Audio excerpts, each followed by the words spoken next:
예, 거기에 대한 몇 가지 중요한 부분을 해답을 드립니다. 그 이유가 첫째는 예수님은 인성으로 이 땅에 오시기 때문에 신성과 인성이 같이 있기 때문에 사람으로서 시험을 받아야 합니다.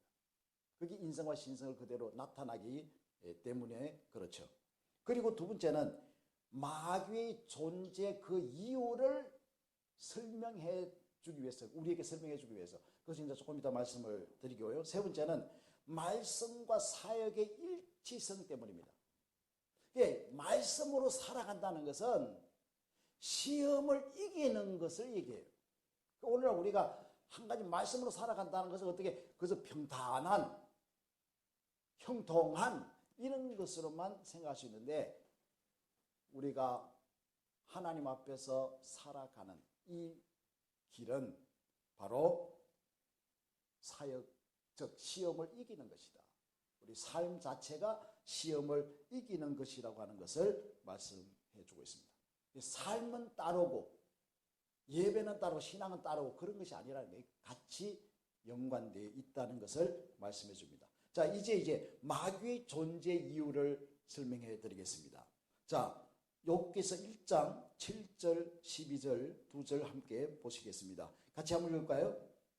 여호와께서 사단에게 이르시되 네가 어디서 왔느냐? 사단이 여호와께 대답하여 가로되 땅에 두루 돌아 여기저기 다녀왔나이다. 12절 여호와께서 사단에게 이르시되 내가 그의 소유물을 다 네 손에 붙이노라. 오직 그의 몸에는 내 손을 대지 말지니라. 사단이 곧 여호와 앞에서 물러가니라.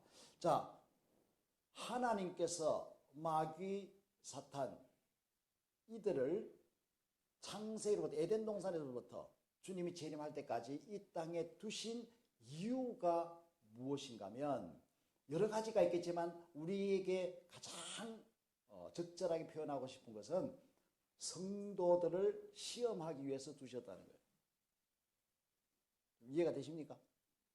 이게 지금 그렇게 나와요. 성경에 보면 거의 다 그래 나와요.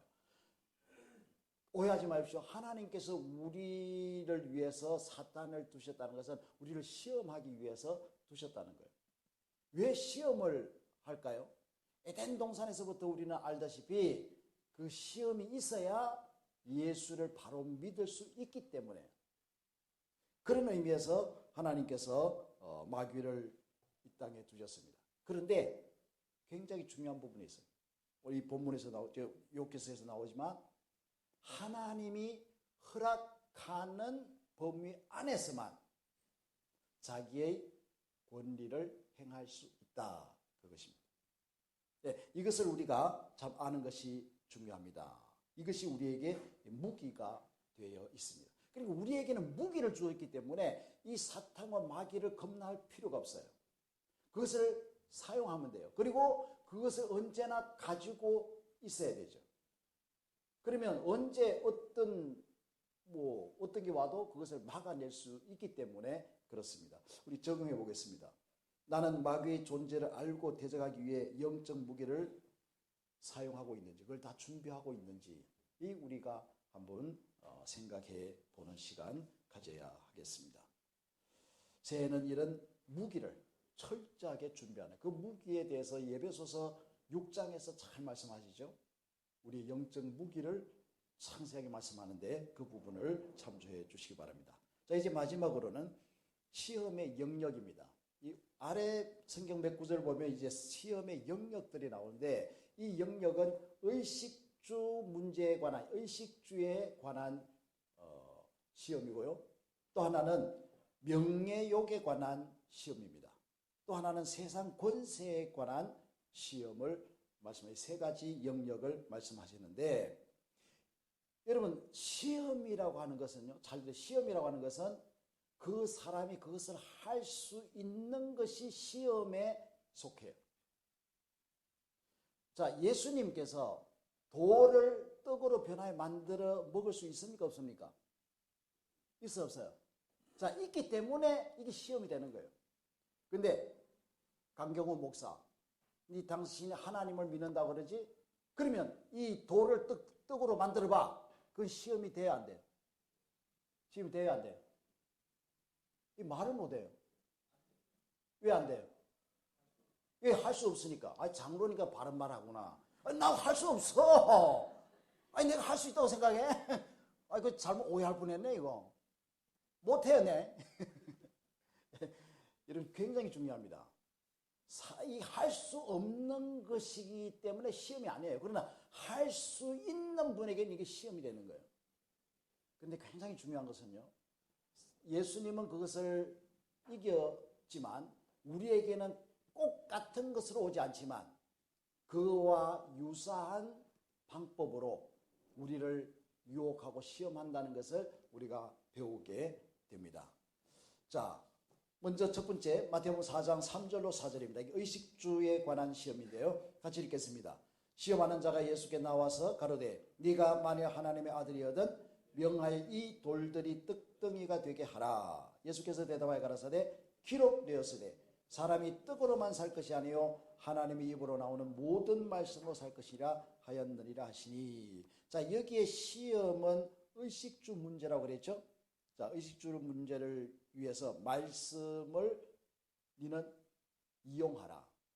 이 먹고 사는 것을 위해서 이 말씀을 가지고 이용해서 살라는 말씀이에요. 다른 말로 말하면 먹고 사는 문제 해결을 위해서 이 말씀을 이용하는가 아니면 말씀으로 문제 해결을 위해서 사는가 그 말이에요. 좀 알아듣기 힘듭니까? 이렇게 말할게요. 먹기 위해 사냐 살기 위해 먹느냐 이 같은 것 같아요? 달라요. 이 먹기 위해 사는 사람은 그것은 먹으면 돼요. 아무거나 먹으면 돼요. 그 유혹과 아무 상관없어요. 근데 살기 위해서 먹는다는 것은 바르게 살기 위해서 먹을 것은 먹고 먹지 말아야 할 것은 안 먹는 것이죠. 그러니까 말씀을 수호하기 위해서는 내가 먹을 수도 있고 이것을 말씀이 수호되지 않기 때문에 이 떡을 안 먹을 수도 있다는 거예요. 그걸 위해서 이 말씀을 우리가 위해서 살아간다는 것으로 됩니다. 그리고 우리는 이 말씀이 살아있기 위해서 우리가 존재하는 것입니다. 이 말씀이 죽는데 같이 죽어버리면 그럼 우리가 생명이 사는 것이 아니기 때문에 그렇습니다. 그래서 우리는 이 말씀을 가지고 잠깐 적용해 보겠습니다. 나는 말씀보다 눈앞의 이익을 먼저 생각하며 살지 않았나 반성해 봅니다.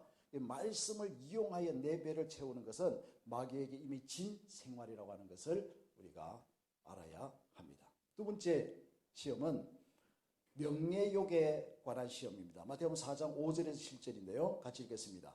이에 마귀가 예수를 거룩한 성으로 데려다가 성전 꼭대기에 세우고 가로되 네가 만일 하나님의 아들이거든 뛰어내리라. 기록하였으되 저가 너를 위하여 그 사자들을 명하시리니 저희가 손으로 너를 받들어 발이 돌에 부딪히지 않게 하리로다 하였느니라. 예수께서 이르시되 또 기록되었으되 주 너희 하나님을 시험치 말라 하셨느니라 하신대. 이 명예의 시험은 하나님의 말씀을 가지고 또 말씀으로 설복하는 거예요. 그 말은 뭔가 하면 말씀이 여기에 있고 이 말씀을 가지고 얘기하기 때문에 당연하다. 우리는 그것을 이제 당연하다고 생각하면서 그 말씀을 받아들이도록 하는 것이 정당화해버리는 거예요. 더 생각 안 하는 거예요. 그런데 예수님께서는 또 기록되었으되 그러잖아요. 그리고 우리는 성경 말씀을 깊이 알아고 많이 아는 것도 중요하지만 깊이 알아야 될 뿐만 아니라 한두 가지를 가지고 사탄의 시험에 들 수 있다는 부분이죠. 그러면서 어떤 데는 우리가 이거는 정당할 것이 이게 괜찮다 하는 것들이 다 성경을 내가 더 몰라서 그러는 거예요. 정당화하려고 하는. 이게 명예욕에서 오는데 이 적용해보면 이렇습니다. 나는 말씀을 정당화하여 나의 욕망을 위해 살지는 않는가? 나에게 일어난 기적들을 명예를 위해서 살지 않는가? 하나님께서 나에게 어떤 특별한 일들을 행하셨지 않습니까? 기적이나 아니면 어떤 어려움에서 우리를 보하게 해주시고 또 병에서 낫게 하시고 또 우리에게 어떤 어려운 가운데 있었을 때 우리를 이렇게 건져주시는 이런 것들을 가지고 내 명예욕으로 이용하지 않는가. 이런 것들을 우리는 반성해 봐야 됩니다. 자, 세 번째입니다. 이 세상 권세에 관한 시험인데요. 마태복음 4장 8절에서 10절입니다. 역시 같이 읽겠습니다. 마귀가 또 그를 데리고 지극히 높은 산으로 가서 천하만국과 그 영광을 보여 가로되 만일 내가 내게 엎드려 경배하면 이 모든 것을 내게 주리라. 이에 예수께서 말씀하시되 사단아 물러가라. 기록되었으되 주 너희 하나님을 경배하고 다만 그를 섬기라 하였느니라. 자, 마귀에게는 이런 권세가 있다 했어요, 없다 했어요? 이 세상에 있을 동안에 잠시 하나님께서 그 권세를 주셨어요. 그래서 이것을 행하려고 합니다. 그래서 사탄은 이 땅에 있을 동안에 그런 권세를 가졌기 때문에 하나님을 믿는 성도들을 유혹하고 시험해서 자기 종으로 만들기 위해서 그들도 열심히 일을 합니다. 그래서 우리는 그 시험에 들지 않기 위해서 우리는 살아가야 되는데, 여러분 이것은 좀 크게 얘기하면 이 교회를 이제 크게 만들어가는 사람의, 물론 그런 생각을 가지 않는 사람은 좋지만 그렇게 크게 지는 거, 커지는 거, 많아지는 거, 빠른 걸, 이런 걸 좋아하는 사람에게는 되게 이런 유혹에 이미 진 사람들일 수가 있어요. 그래서 지금 세계 나라들의 교회들을 보면 이게 종교 단합이라는 게 있어요. 종교 연합이라는 게 있어요. 통합이라는 게 있어요. 종교 통합이라는 게 있어요. 여기에 지금 많은 사람들이 거기에 들어가는데, 뭐 기독교 유명한 사람들, 불교고 뭐 도교고 막 이런 사람 다 모여가지고 뭘 해가는데 그게 큰 권세들이 있는 거예요. 자, 이걸 우리가 어떻게 정의해 보냐면, 정의해 보겠습니다. 나는 마귀에게 경배는 하지 않는다고 장담할지 모르나 이 세상의 것을 즐기고 얻기 위해서 투자하지는 않는가. 이게 내가 보이는 마귀에게는 절은 안 하고 경배는 안 하는 것 같은데 이 세상을 더 좋아하고 사랑하는, 그건 그거와 비슷한 거예요.